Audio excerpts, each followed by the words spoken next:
grave, gravíssimo. Tão grave quanto quase o erro de voltar ao passado. Esse mais grave, naturalmente. Também Agora, eu comunico ao presidente essa intenção e essa visão. Eu não peço a ele permissão para isso, nem ele jamais me constrangeria, tamanha a nossa relação de respeito, mas a minha candidatura depende de uma coisa só, do meu coletivo. O meu coletivo, o Partido Socialista Brasileiro, presidido pelo governador Eduardo Campos, grande governador de Pernambuco, não é, mas que tem hoje uma força emergente no país inteiro, é quem dirá se eu sou ou não candidato. Mas falta, deputado, estrutura ao Partido Socialista. Falta. Não é uma estrutura folgada, mas eu também, por essa experiência que eu reclamo, parece que eu estou me exibindo, mas não estou, quero apresentar minha biografia, minhas credenciais ao povo brasileiro. Eu fui fundador do PSDB. Sim. E fui o único governador do PSDB. E dali saí ministro da Fazenda, ajudei a fazer o real. Naquela data, o Fernando Henrique foi candidato, só tinha um governador, que era eu. Era um partido muito menor do que o PSB é hoje. Nós temos o governo do Ceará, o governo do Rio Grande do Norte, o governo de Pernambuco. Vamos disputar com grande condição de vitória. Governo do Piauí, governo do Amapá, governo do Amazonas, vice-governo de Sergipe, governo do Mato Grosso, governo do Espírito Santo, governo do Rio Grande do Sul. Quer dizer, nós estamos crescendo de uma forma muito poderosa. Né? Agora, evidentemente, eu vou explorar ao máximo as virtudes do sistema de 2 turnos. Então, a ideia de você sofrer um pouco com uma certa intransigência, uma certa pureza de proposta, não é? O povo apoia isso e aí você vende menos caro, né, as concessões que você tem que fazer para a vitória no segundo turno. Ao segundo turno. Isso. É um risco que eu vou correr, mas para mim, pela natureza mesma da minha candidatura e da minha militância, só serve se for assim. Eu posso então concluir, deputado, que o senhor não afasta a hipótese de vir a se tornar candidato a vice na chapa com a Dilma? É o medo que eu tenho de dizer que essa é uma hipótese que tem que se considerar, é as pessoas amanhã tirarem uma interpretação errada. Não? Então, Ciro admite ser vice de Dilma. Então não é mais candidato a presidente. Pois é. Então, eu sou candidato a presidente e, evidentemente, o lugar de vice é um lugar muito honroso, mas isso é uma consequência posterior. Perfeito. Depende do projeto, depende da proposta, depende das companhias políticas. Sim, porque, na minha avaliação, o defeito não é da Dilma. A Dilma é uma pessoa maravilhosa, volto a dizer aqui, tenho por ela grande afeição, grande respeito, grande estima. Agora, deputado, vamos para o reverso da medalha. O José Serra estaria preparado para ser presidente da República? Ele é um homem bastante preparado. Assim, dos quadros que hoje emergem na disputa nacional, ele certamente está entre os mais preparados do ponto de vista teórico, técnico.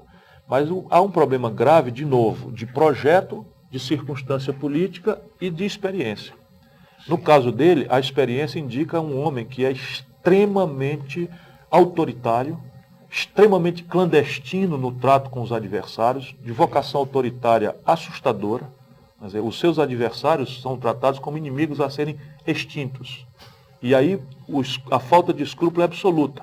Ele sempre sem aparecer. Sim. Né? Preservando. Mas há uma estrutura de clandestinidades emulada, liderada por ele, que isso na presidência da República me amedronta. Essa é a questão da experiência. O projeto. Ele vive uma visão esquizofrênica pessoalmente. Por quê? Porque ele quer fazer de conta hoje que tem afinidades com o projeto do Lula em função da popularidade impressionante que tem o presidente Lula. E nisso deserta de qualquer coerência e deserta de qualquer proposta ou visão crítica sobre o país. É muito engraçado. Hoje quem formula críticas ao problema do governo Lula são aliados. Eu li uma crônica do Delfim Neto sobre os equívocos do Banco Central, eu falo sobre o desequilíbrio das contas, o problema da educação, e ele não diz nada. Por quê? Porque ele só pensa na candidatura dele, e a circunstância política dele é a volta ao passado do Fernando Henrique. Ele estaria amarrado ao neoliberalismo do Fernando Henrique? A força, por quê? Ele, inclusive, nessa máquina clandestina, sempre diz assim, o Ciro fala mal do Serra porque tem por ele uma desafeição. Como se eu tivesse 30 anos na vida pública emulando desafeições particularistas ou sentimentaloides, seja por quem for. Eu não tenho nada disso. Né? A questão básica é a verdade. Então eu até proponho, bata no mensageiro, mas escute a mensagem. Sim. Ele foi ou não foi 8 anos ministro do Fernando Henrique? Foi. Sim. No primeiro momento, ele foi ministro do Planejamento, membro central da equipe que desenhou o programa trágico de privatizações que o Brasil vivenciou. Dizem que ele discordava do Pedro Malan. Sim, mas isso são a sua máquina clandestina. Quem discordava era eu. Sim. Eu fui ministro da Fazenda, ajudei a fazer o real. Eu fui ministro da Fazenda, criei a TJLP, eu fui ministro da Fazenda do Itamar. Né? Criei a participação dos trabalhadores no resultado. Quando o Fernando Henrique fez a guinada neoliberal, eu rompi. Sim. Hoje eu pago o pato dizer, o cara mudou de partido. As pessoas, algumas me criticam porque eu mudei de partido. Eu mudei de partido, que é extremamente sofrido a decisão. Eu ajudei a fundar esse partido, o PSDB. Mas o partido mudou. Rompi, não, uma traição absoluta, chegando à caricatura do Fernando Henrique. Dizer, esqueçam o que eu escrevi. Ele continua fazendo apologia neoliberal. Mas o Serra não foi só 8 anos ministro, o Serra foi a Dilma do Fernando Henrique. Será que o Fernando Henrique apoiaria um ministro 8 anos que discordava dele e ainda faria dele o seu próprio candidato com a tarefa de continuar seu trabalho? O Lula apresentar a Dilma, o Fernando Henrique apresentou o Serra. Francamente, o que ele faz quando assume a prefeitura de São Paulo? Ligeiramente, ele privatiza a hospedaria da conta da prefeitura de São Paulo e passa para um banco privado. O que ele faz quando assume o governo de São Paulo? Bota em leilão a nossa caixa, que era a última coisa. O Maluf, que não é muito de ser citado, mas nesse caso eu tenho uma boa relação, é meu colega na Câmara, ele me diz uma coisa que é irrespondível. Os tucanos, ele diz, eu fiz essa, aquela outra, vai dizendo o nome das hidrelétricas e dos rios. E dá umas 20. Umas 20. E ele diz assim, os tucanos venderam todas e não fizeram nenhuma. Então é um modelo. Isso é a questão do Serra. O projeto é um back to the past, é uma volta ao passado. A circunstância política é a mesma coisa. É Quércia, é Padilha, enfim, é tudo que, enfim, eles estão dando valor. E, por fim, a personalidade autoritária, fascistoide, persecutória dos adversários. Deputado Ciro Gomes, vamos fazer um pequeno intervalo. Retornaremos dentro de 1 minuto.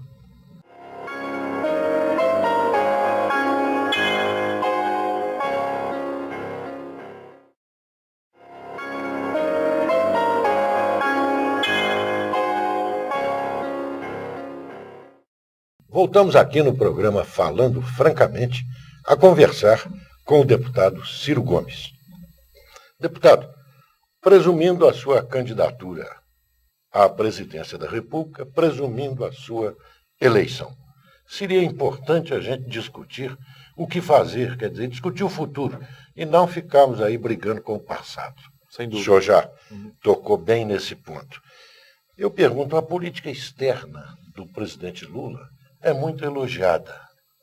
No entanto, esses dias ele vem elogiando o regime de Cuba. Vem comparando até dissidentes cubanos a bandidos. Qual é a sua ideia a esse respeito? Eu tenho grande afeição pelo experimento cubano. Sim. Conheço os quadros de Cuba, conheço a nova geração, conheço a antiga geração, sim, visito, conheço a Havana, anda a pé, a Havana Vieja como uma pessoa que conhece. Temos, inclusive, ajudei no passado a cooperar com a reconstituição de um prédio histórico, que é o Centro Cultural de Havana, mas eu acho que Cuba perdeu o passo. Evidentemente, a razão de ter perdido o passo é a intransigência estúpida do governo americano, que a pleno século XXI mantém um embargo em tudo por tudo absolutamente intolerável. Ou seja, sou afinado com a percepção estratégica que o Brasil tem do caso cubano, mas eu tenho uma nuance adicional. Acho que o Brasil deveria cada vez mais cooperar para que, na frente ocidental, acabar com esse embargo, tornar alta a nossa crítica a esse embargo cada vez mais, e, de outro lado, cooperar para que Cuba transite para a democracia. Com relação aos Estados Unidos, nós estamos vivendo agora uma época de uma lista de 102 produtos americanos que eles importam, que nós importamos, que eles exportam para cá, e o Brasil resolveu agora falar grosso e vai aumentar, vai sobretaxar esses produtos e tudo. Isso não pode ser um perigo, não? Não é. O mundo conservador brasileiro vai querer fazer essa percepção, e eu sei que jamais isso seria o seu caso. Eu agradeço a pergunta.